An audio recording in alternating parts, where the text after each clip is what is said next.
Hello guys, welcome to my channel.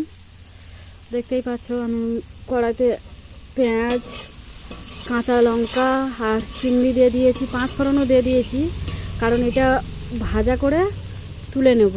মানে চিংড়ির তরকারি হবে, কি চিংড়ি আর এই ফুলকপি আলু দিয়ে। আলুটা এখনও ভাজা হয়নি, জলে ডুবে আছে, দেখতে পাচ্ছ জলে চড়া খাচ্ছে। এই আলু দিয়ে তরকারি হবে, ডালনা হবে। তো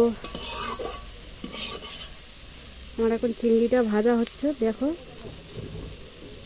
এরকমভাবে রান্না করলে খুব সুন্দর খেতেও লাগে আর খুব ভালোও লাগে, তরকারিটা খুব সুন্দর টেস্ট আসে।